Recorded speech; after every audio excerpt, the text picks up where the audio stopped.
Marapat din na dito magharap-harapan na sa ilalim ng panunumpa, sa ilalim ng batas, sa harap ng taong bayan. Huwag tayong masiyahan sa likod lamang ng isang press conference.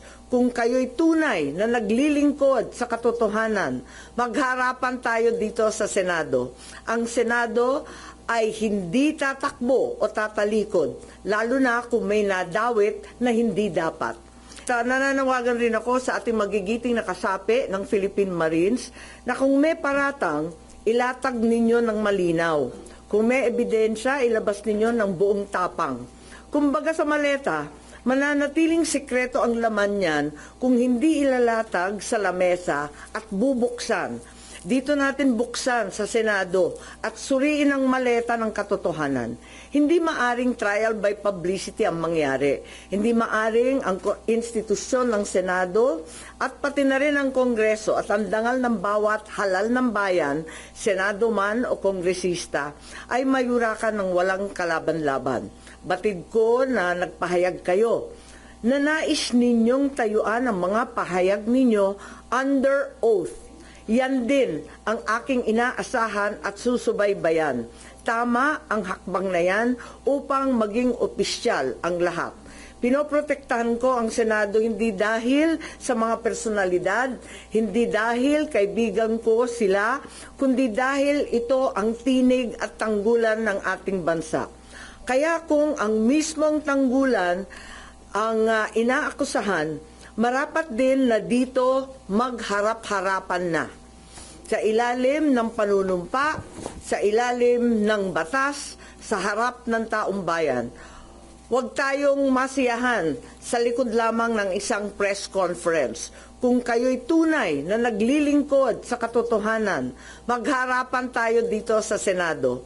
Ang Senado ay hindi tatakbo o tatalikod, lalo na kung may nadawit na hindi dapat.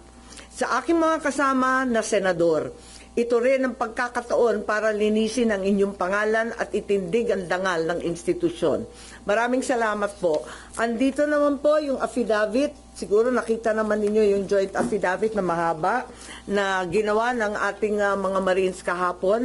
Ang balita ito ang karugtong ni Sergeant Gutesa at may susunod pang 12, isang dosena pang Marines na lalabas. Meron ring sasabihin. Tungkol dito, duty rin kay Congressman Saldico dati. Meron rin na umiikot na iba't ibang mga link matrix, siguro nakita na rin ninyo.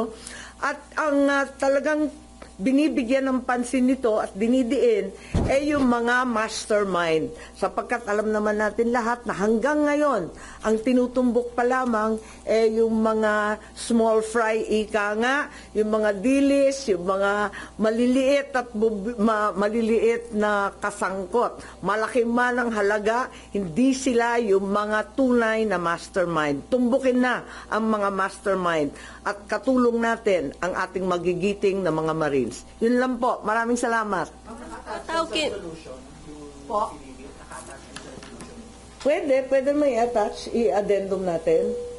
May mali-mali nagmamadali kasi kami kagabi, ang haba-haba rin kasi ng affidavit Pati yung spelling ni Attorney Baligod, mali This one.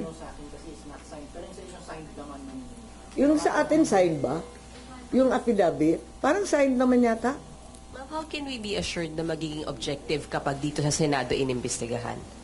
Well, palagay ko, makikinig naman ang lahat kapag dumating sila rito at kahit ano pang pagkukuble ang gawin, maririnig ng tao ng direktamente.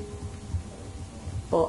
Ma'am, meron na po bang nagparating sa inyo na meron din silang concerns for their lives, especially after nga po nung nangyari kay Sergeant Gutesa? Oo, hindi natin alam kung ano nangyari kay Sergeant Gutesa, pati yung kanyang pamilya nanganganib. Lahat itong mga Marines na to, matagal ko nang naririnig na nais lumabas, yun nga lang, nag-aalala sa kanilang buhay, ang trabaho at buhay din ng kanilang pamilya. Ma'am, if ever po mag-agree sila na humarap po dito sa Senado, hindi ba nagbo-volunteer yung Attorney Levy kahapon? Opo. Na patawagin daw sila at handang-handa daw sila. Can the Senate offer them any protection po? I hope so. karapat-dapat lamang na talagang protektahan sila. Ang mahirap sa Pilipinas kung tutuusin, kung yung mismo pang whistleblower ang pinarurusahan Dapat sadyang witness protection tayo. Ma'am, have you spoken with the majority about this? Are they also available? Wala, nagulantalan talaga ako kahapon. Nagulat lang kaming lahat. At nakikinig ako actually dun sa ICC, di ba, ikalawang araw ng pagbunyag ng confirmation of charges.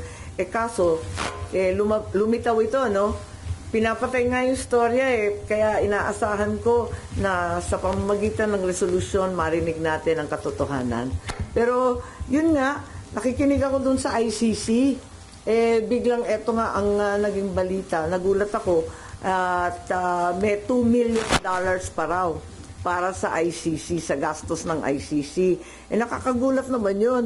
Kung binayaran yung mga investigator, pwede ba naman nating sabihin na bias yan o binili yung ebidensya, contaminated ba yan? Ano ba ang status niya? Ano ba ibig sabihin yan? Tapos maya inaabutan pa ng paper bag at kung ano-ano pang pandagdag daw sa kanilang tsibog, tirahan, kung saan-saan lakad nila, nakakagulat naman yung ganun.